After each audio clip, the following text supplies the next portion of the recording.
Buona domenica da Sicilia 24, i titoli. C'è il demonio, orrore ad Altavilla Milicia, uccide la moglie e 2 figlie e si consegna ai carabinieri. Dietro la strage l'ombra del fanatismo religioso, i familiari mai sospettato nulla. Palermo, nuovi episodi di violenza e vandalismo, studenti picchiati e derubati alla Vucciria, sassi contro bus dell'Amat. Catania, casse automatiche saccheggiate per pochi spiccioli e furti di bici elettriche. Sanremo, a Catania il megagruppo di ascolto, il secondo più numeroso d'Italia, centinaia di persone riunite per aspettare il vincitore in modo ironico e divertente. Ars, riforme regionali al palo tra tensioni e voci di rimpiasto. Nella maggioranza domani Schifani comincerà le consultazioni con i partiti del centrodestra. Calcio, il Palermo torna a vincere fuori casa e punta in alto, prova di maturità dei rosanero contro la Feralpi Salò. Lega Pro, il Catania al Massimino contro la Casertana, Lucarelli invita ad essere uniti per puntare alla vittoria. Trasferta difficile per il Messina che gioca al Partenio contro l'Avellino.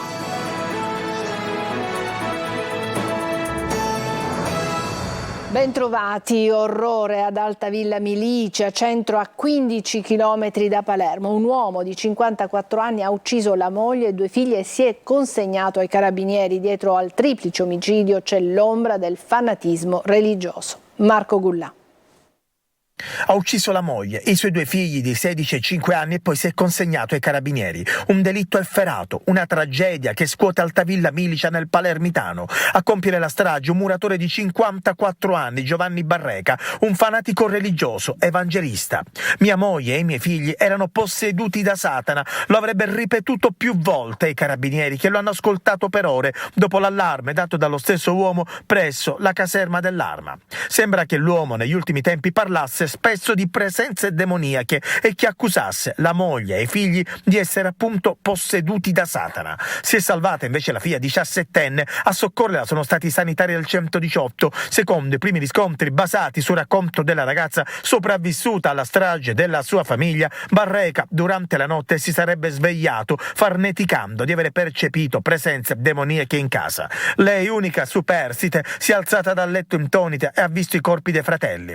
Il triplice omicidio sarebbe avvenuto almeno 36 ore fa, come emerge da un primo esame medico legale dei 2 corpi dei ragazzi. La pista della setta è al momento una delle ipotesi al vaglio degli investigatori. Tra i sospetti allo stato al vaglio di chi indaga c'è quello che l'uomo possa aver agito anche per adesione ad eventuali sette o gruppi di fanatismo religioso. Le indagini sono in corso, si scava anche nella vita del muratore. Una coppia amica della famiglia in questi minuti è interrogata dai carabinieri. Il corpo della moglie non è stato ancora trovato. E c'è sgomento e incredulità tra i familiari dell'uomo ma anche tra i vicini di casa. Sentiamo Tonino De Man, le interviste sono di Marco Gullà. Come accade in questi casi, nessuno aveva sospettato nulla, dai parenti ai vicini di casa di Giovanni Barreca. Altavilla Milicia è attonita e sono increduli anche i primi parenti che accorrono dopo aver appreso la terribile notizia. Le prime ad affrontare le telecamere sono la zia e la nonna di Angela Salamone.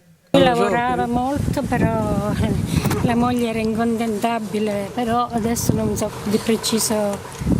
La contentava in tutto, diciamo. Ma lui che faceva, Nina? Lui muratore, operaio, queste cose. E la moglie non lavorava? La moglie sì, badante, no, sì, badante, si dava da fare anche lei. Badante, ha lavorato. Però non capisco perché è successa una cosa così.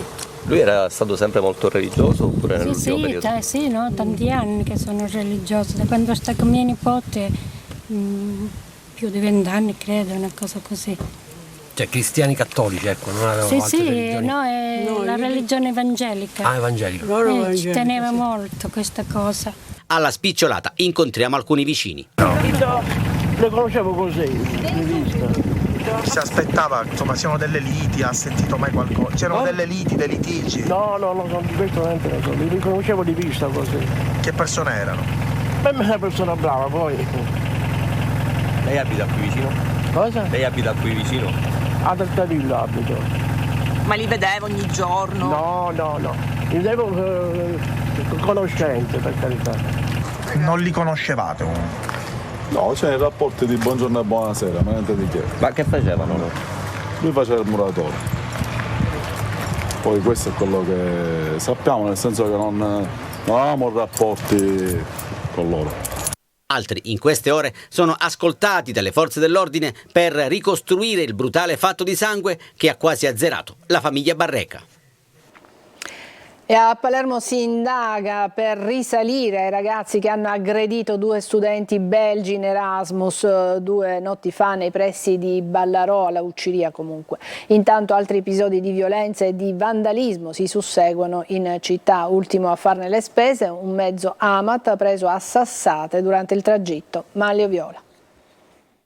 Non accenna a rientrare l'allarme violenza gratuita a Palermo, dove ogni fine settimana diventa ormai una raccolta di episodi occorsi dal centro alle periferie. Continuano le indagini tese a identificare gli aggressori di 2 studenti belgi in Erasmus in città, che 2 notti fa sono stati accerchiati e rapinati dopo una serata trascorsa nel quartiere Ballarò nei pressi del mercato, diventato area della movida. Una rapina violenta analoga si era verificata 5 giorni prima. La violenza si consumava a Ballarò mentre le forze dell'ordine stavano invece seguendo controlli in Piazza Magione, altra area della movida, dove sono state elevate contravvenzioni ed effettuate segnalazioni e denunce. Ma la violenza non riguarda soltanto la movida e la microcriminalità, si susseguono anche atti di vandalismo. L'ultimo riguarda una sassaiola contro un autobus dell'Amat, stavolta a Brancaccio. L'episodio è avvenuto ai danni della linea 210 che collega via Oreto a Viale dei Picciotti. Finestrini rotti e cocci di vetro che volano anche all'interno del mezzo, ma per fortuna nessun ferito. Episodi simili nelle scorse settimane da sud a nord della città, anche in Corso dei Mille e allo Zen, a dimostrazione del fatto che ormai tutta la città è interamente accomunata da queste violenze e danneggiamenti immotivati. E anche in questo weekend ci sono stati dei controlli serrati, carabinieri, guardie di finanza e personale dell'ASP a Palermo, soprattutto nelle aree cittadine interessate ai fenomeni della movida e in quelle più esposte a fenomeni di degrado, allo scopo di prevenire e reprimere ogni forma di illegalità e criminalità che incida negativamente sui livelli di sicurezza, anche di quella percepita. E adesso andiamo a Catania, ostaggio di ladri e vandali, dalle casse automatiche dei parcheggi ai furti di biciclette. Chi agisce lo fa spesso per pochi euro e molte volte riesce a farla pure franca. Tonino De Mana. Si ruba e si vandalizza, a volte per pochi euro, altre volte per il semplice gusto di danneggiare. Catania è sempre più ostaggio di gente senza scrupoli che dal centro alle periferie colpisce indisturbata. Si spogliano strade, si depreda il ferro di tombine e caditoie e non passano di moda i furti di auto e biciclette che alimentano il fiorente mercato della ricettazione.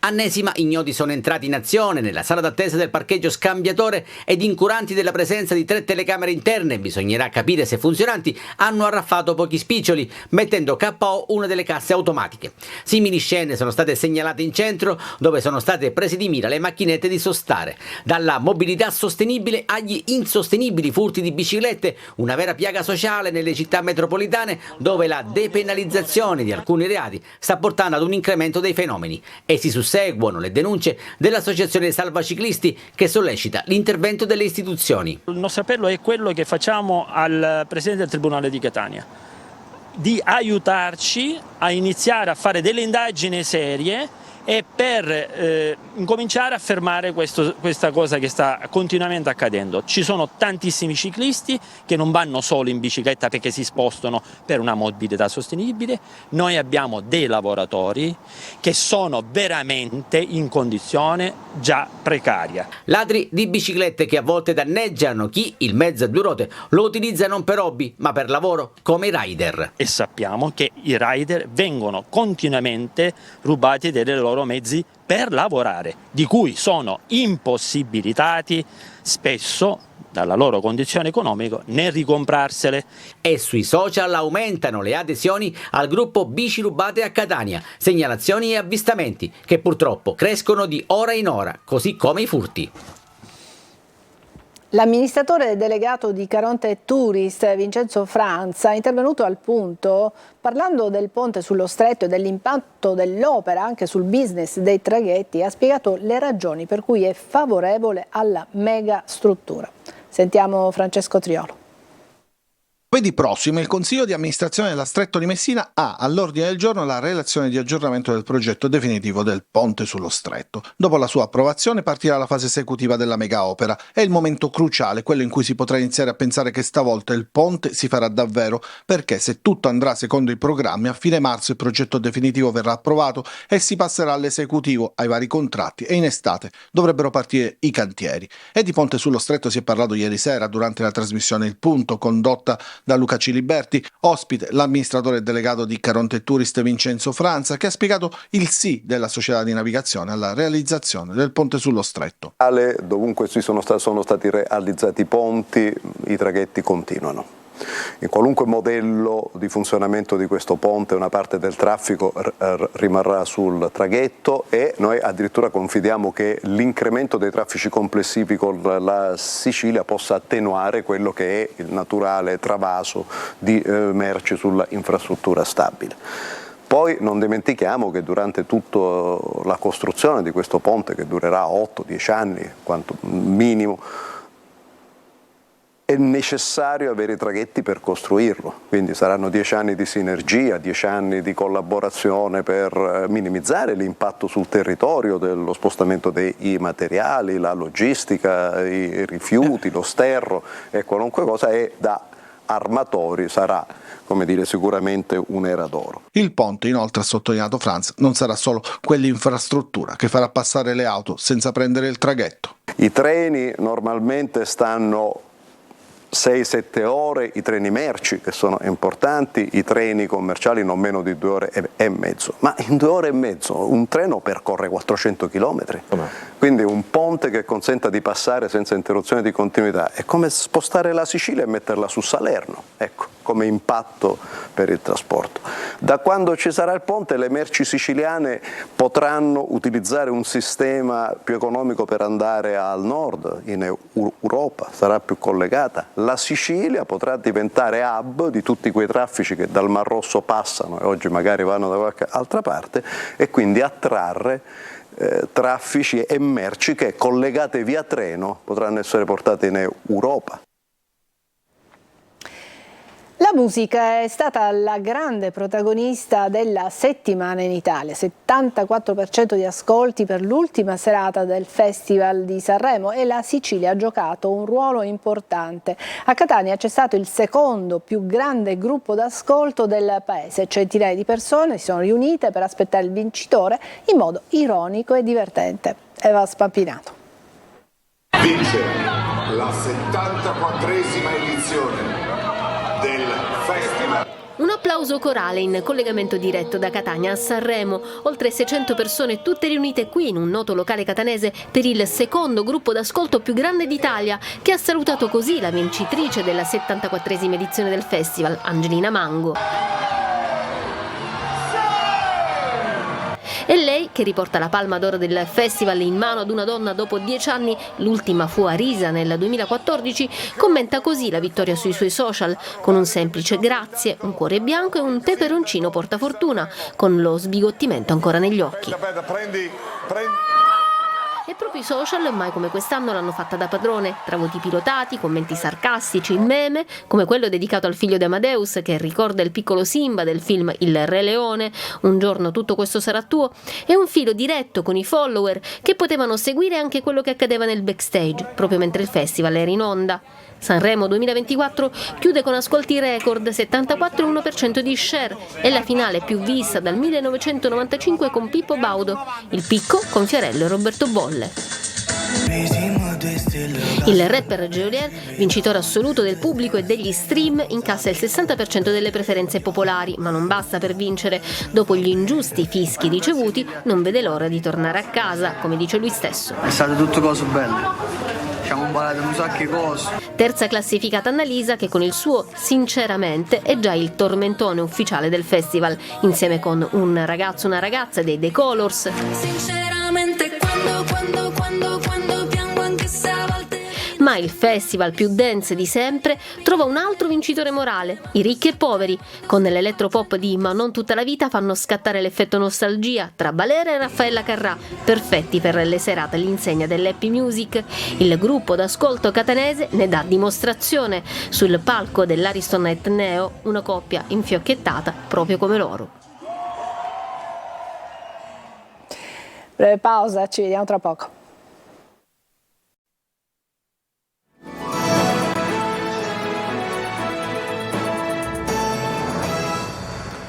Eccoci in studio, parliamo di politica. Riprenderanno domani le consultazioni del Presidente della Regione con i partiti della maggioranza in vista di un eventuale rimpasto e comunque alla ricerca di una riappacificazione all'interno della maggioranza di centrodestra. Intanto la stagione delle riforme resta al palo per evitare nuovi incidenti di percorso e bocciature inattese. Manlio Viola. Domenica di riflessione per la politica siciliana alla ricerca di soluzioni stabili alle tensioni interne alla maggioranza di centrodestra che nei giorni scorsi ha causato la bocciatura di ben 2 norme, fra cui da ultimo la riforma delle province. Sul piatto c'è la possibilità di un rimpasto nella giunta Schifani, rimpasto che il governatore auspica già da qualche tempo. La condizione però è che la nuova giunta che potrebbe uscirne fuori sia tale da soddisfare tutti e riportare pace e collaborazione fra i partiti di questa maggioranza. In attesa che questo avvenga c'è il rischio di paralisi della stagione delle riforme. La prossima in calendario è quella dell'urbanistica, che al suo interno riporta una norma già tacciata di essere una nuova sanatoria e dunque a rischio di essere impallinata nuovamente da franchi tiratori. All'orizzonte poi ci sono la riforma del sistema idrico e quella dell'assistenza sanitaria e sociale e la riproposizione della riforma delle province che è stata bocciata la scorsa settimana. Ma in attesa della Pax l'Aula potrebbe restare ferma per evitare altri incidenti di percorso. E la soluzione non è detto che sia proprio il rimpasto, visto che il cambio degli assessori potrebbe anche slittare all'estate per evitare interferenze con le fasi preparatorie delle liste per le elezioni europee di giugno, un momento difficile nel quale non servono certamente ulteriori tensioni. Ad Agrigento la pista ciclabile di San Leone è stata erosa dal mare, lo vediamo in queste immagini di Mare Amico. Da 15 giorni, commenta l'associazione ambientalista, chiediamo a tutti gli enti interessati di intervenire per evitare che l'erosione costiera si mangi la pista ciclabile di San Leone ed anche l'unica strada che porta al mare. Ma l'immobilismo e lo scarso decisionismo hanno avuto la meglio e questa mattina la pista ciclabile è caduta in mare. Adesso una pausa e poi la pagina dedicata al calcio.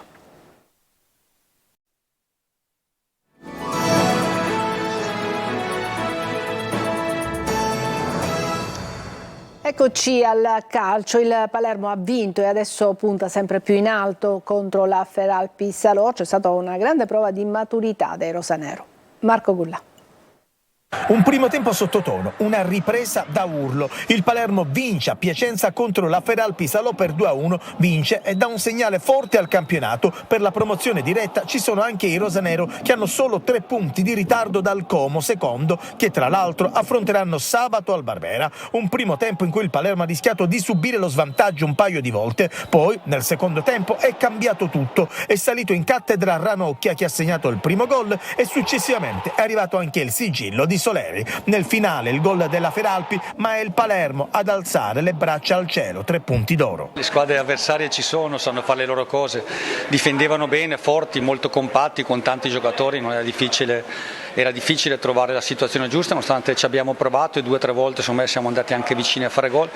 Loro sono stati molto bravi sulle palle inattive, dunque sono stati molto pericolosi da questo punto di vista, lo sapevamo, insomma. La partita è lunga, nei 95 minuti ci abbiamo creduto, loro hanno mollato un po' dal punto di vista dell'intensità, abbiamo trovato più situazioni per essere pericolosi, abbiamo fatto secondo me 2 bellissimi gol e sembrava una partita orientata. Il grande rammarico è questo gol nel finale che per 2 o 3 minuti ha permesso loro di rientrare in partita.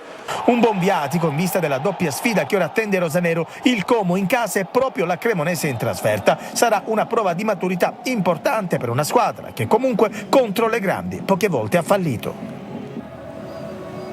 E nel pomeriggio alle 16:15 il Catania giocherà al Massimino contro la Casertana. Si tratta di 2 squadre che arrivano da un periodo particolarmente difficile e che adesso vogliono ritrovare il gusto della vittoria. Francesco Triolo. Prima della Casertana è proprio il Catania il principale avversario della squadra di Cristiano Lucarelli. Al Massimino i rossazzurri sono chiamati a ritrovare il proprio equilibrio ed infatti il tecnico livornese ha cercato di lavorare più sull'aspetto mentale che su quello fisico. Lo stesso Lucarelli lo ha ammesso presentando la partita contro un avversario che sta attraversando il momento più difficile del suo campionato, con 4 partite senza vittorie che hanno portato la squadra di Cangelosi dal secondo posto al settimo. E Lucarelli è stato chiaro con la squadra e con l'ambiente anche sotto un altro aspetto: questo è il momento di stare tutti uniti. Non serve a nulla trovare oggi, non siamo neanche a metà febbraio, con 4 mesi da giocare ancora, è troppo presto per il De Profundis. Proviamoci tutti insieme, poi alla fine ci metteremo lì, analizzeremo dove abbiamo sbagliato, chi ha sbagliato, perché ha sbagliato e cercheremo di migliorarci. Lucarelli dovrebbe schierare una formazione a trazione anteriore, Furlan, Sturare e Di Carmine sono a disposizione, l'attaccante dovrebbe essere al centro dell'attacco con Chirico, Peralta e Cicerelli a garantire spinte ed inserimenti alle sue spalle. Quaini e Teio dovrebbero agire sulla mediana, Sturaro invece dovrebbe partire dalla panchina ed esordire a gare in corso. Senza Montalto in avanti, la Casertana dovrebbe presentarsi con l'ex Curcio come falso 9, con Taurino e Carretta al fianco per non snaturare l'impostazione tattica del 4-3-3 del suo tecnico. Calcio d'inizio alle 16:15 e su Telecolor il via sarà mezz'ora prima per 3 ore live con diretta stadio, collegamenti allo stadio Massimino, analisi, le interviste post partita in anteprima ed i vostri commenti via WhatsApp al numero 342 77 12 855. Trasferta difficile oggi pomeriggio per il Messina, che giocherà al Partenio contro l'Avellino. 3 assenze in difesa per la squadra di Modica, che recupererà Fumagalli e Ortisi. Sergio Colosi.